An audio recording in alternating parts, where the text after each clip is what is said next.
ቅዱስ ሐዋርያ ጳውሎስ ከውልደቱ እስከ ዕረፍቱ።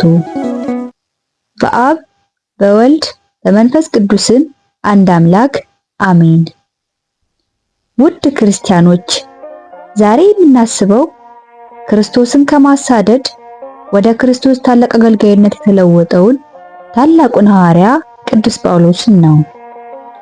ሕይወቱ የንስሐ፣ የእምነት፣ የመስዋዕትነትና የፍቅር ምሳሌ ነው። ቅዱስ ጳውሎስ በቂልቅያ ሀገር በተርሴስ ከተማ ተወለደ። ከመጀመሪያ ስሙ ሳውል ነበር። ከዕብራውያን ወገን የተወለደ ሲሆን በኦሪት ሕግ እጅግ የተማረ ነበር። በታዋቂው መምህር ገማልኤል እግር ስር ተምሮ በሕግና በወግ ጠንካራ ሰው ሆነ።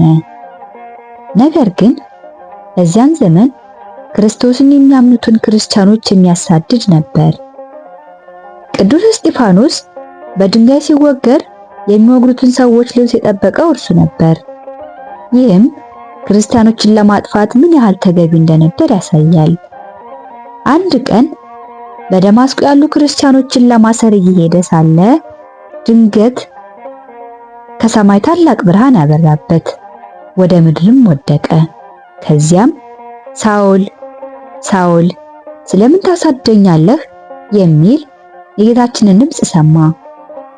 እርሱም ጌታ ሆይ አንተ ማን ነህ ብሎ ጠየቀ።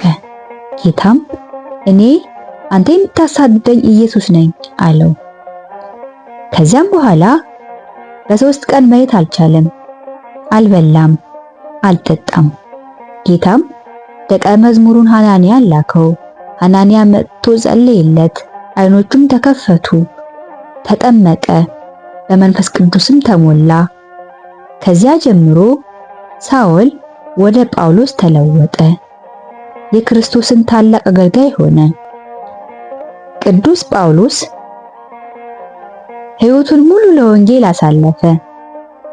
ትንሿ እስያ፣ ግሪክ፣ መቄዶንያ፣ ቆሮንቶስ፣ ኤፌሶን፣ ፊልጵስዩስ፣ ተሰሎንቄ እና ሌሎች ብዙ ከተሞችን በመዞር ወንጌልን ሰበከ። በየቦታው አብያተ ክርስቲያናትን መሰረተ፣ ካህናትና አገልጋዮችን ሾመ፣ አማኞችንም አጽናና። አገልግሎቱ ግን ያለ መከራ አልነበረም። ብዙ ጊዜ ተደበደበ፣ ታሰረ፣ በድንጋይ ተወገረ፣ በባህር አደጋ ወደቀ፣ በረሃብና በጥም ኖረ። ነገር ግን የክርስቶስ ፍቅር ያስገድደኛል በማለት አገልግሎቱን አላቋረጠም። ቅዱስ ጳውሎስ 14 መልእክቶችን ለቤተ ክርስቲያን ጻፈ። እነዚህ መልእክቶችም ስለ እምነት፣ ስለ ፍቅር፣ ስለ ተስፋ፣ ስለ ንስሐ፣ ስለ ትዕግስትና ስለ ክርስቲያናዊ ሕይወት ትልቅ ትምህርት ይሰጣሉ። ፍቅር ይበልጣል እና መልካሙን ገድል ተጋድያለሁ የሚሉት ቃላቱ እስከዛሬ የሚያበረታቱን መንፈሳዊ መልእክቶች ናቸው።